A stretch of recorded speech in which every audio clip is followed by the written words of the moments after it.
54. Democrat Theodore G. Bilbo was an extremely racist Democrat from Mississippi who blocked anti-lynching legislation and was an apologist for racial violence. Racist New Deal leftists. The election of the deeply racist Democrat Woodrow Wilson, who had Southern roots, to the presidency in 1912 and re-election in 1916 led to a rise in Southern progressive Democrats who were internationalists/globalists. 55. They were opposed the isolationism and nationalism of many conservative Republicans, a fact that modern-day progressives have covered up to whitewash important details of U.S. history.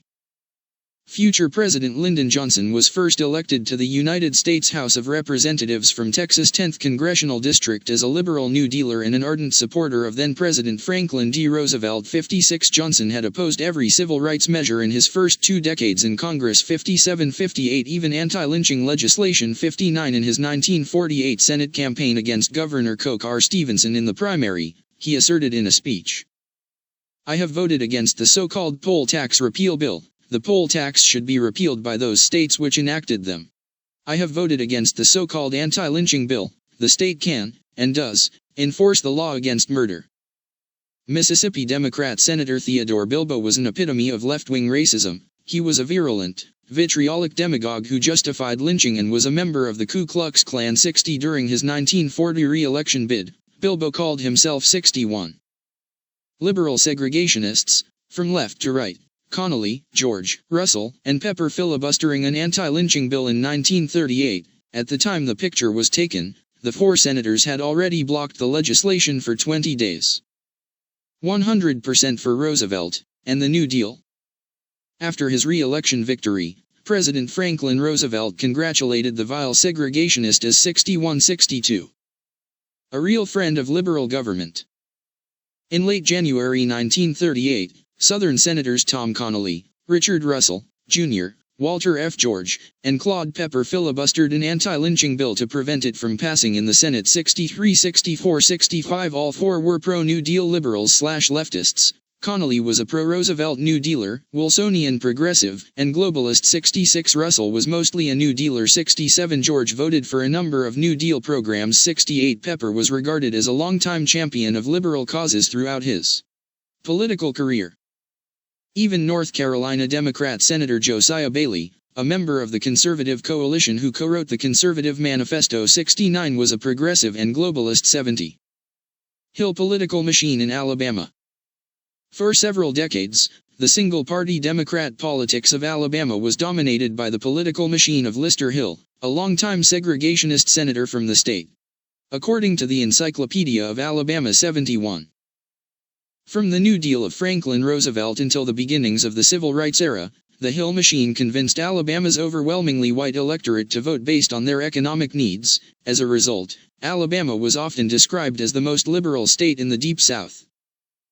While Hill wasn't a demagogic agitator in the manner of race baiters like George Wallace, he nonetheless consistently opposed civil rights legislation to appeal to the racism of many voters in his state in order to maintain political power. 71. Along with other prominent politicians from Alabama, including John Sparkman 72-73 and William B. Bankhead, he appealed to left-wing economics/big government policies which racist whites during the time backed.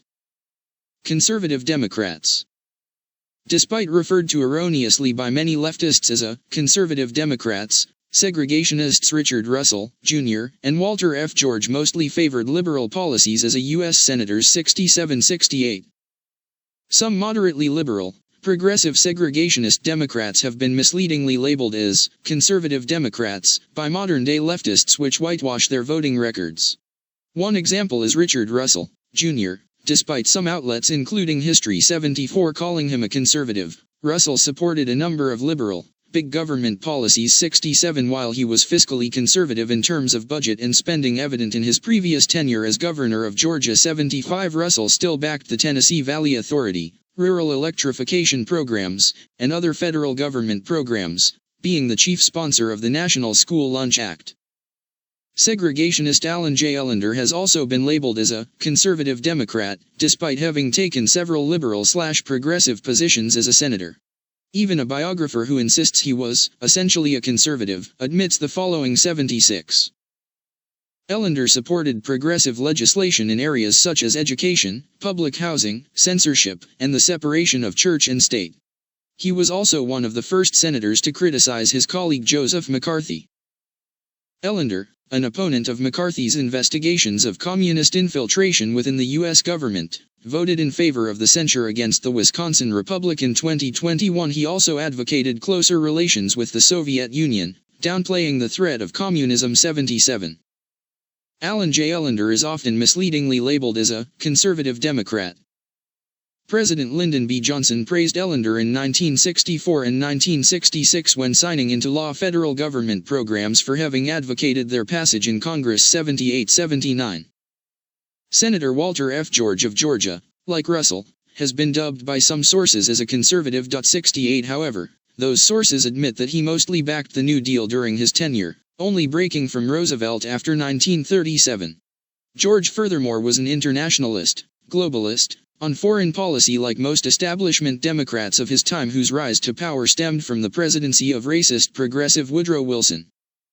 Senator Fritz Hollings held a moderate liberal/progressive record throughout his career.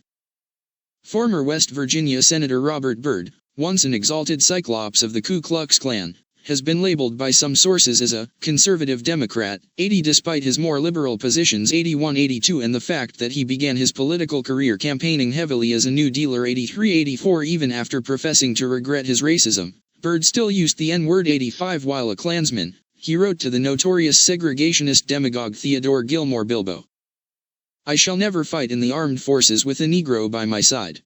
Rather I should die 1,000 times, and see Old Glory trampled in the dirt never to rise again than to see this beloved land of ours become degraded by race mongrels," a throwback to the blackest specimen from the wilds.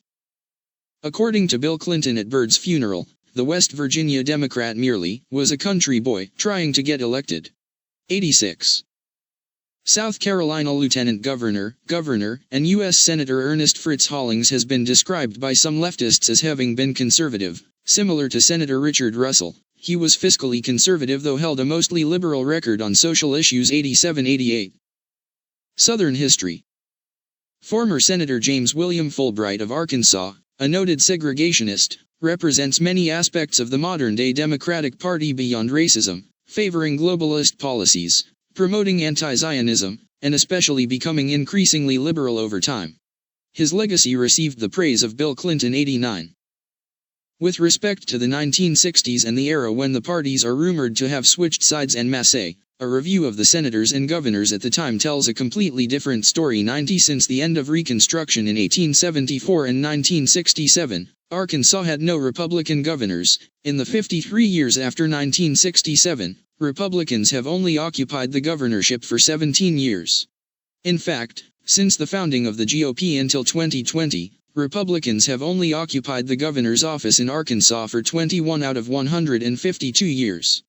During the 93 years of an unbroken string of Democrat governors from 1874 until 1967, Democrat terrorists committed at least 237 known lynchings. 91. It should be noted that the congressional districts representing eastern Tennessee and northwestern Arkansas, during the Democrat Solid South days, voted reliably Republican and have since before the Civil War. As examples, the two congressional districts of Tennessee representing eastern Tennessee have voted Republican in every congressional election since before the Civil War, with the exception of the 1st District electing a Democrat twice in the 1870s. The 2nd District's voting record is unbroken. This is because both areas were mountainous and thus not suited to plantation farming and the accompanying Democrat slave power.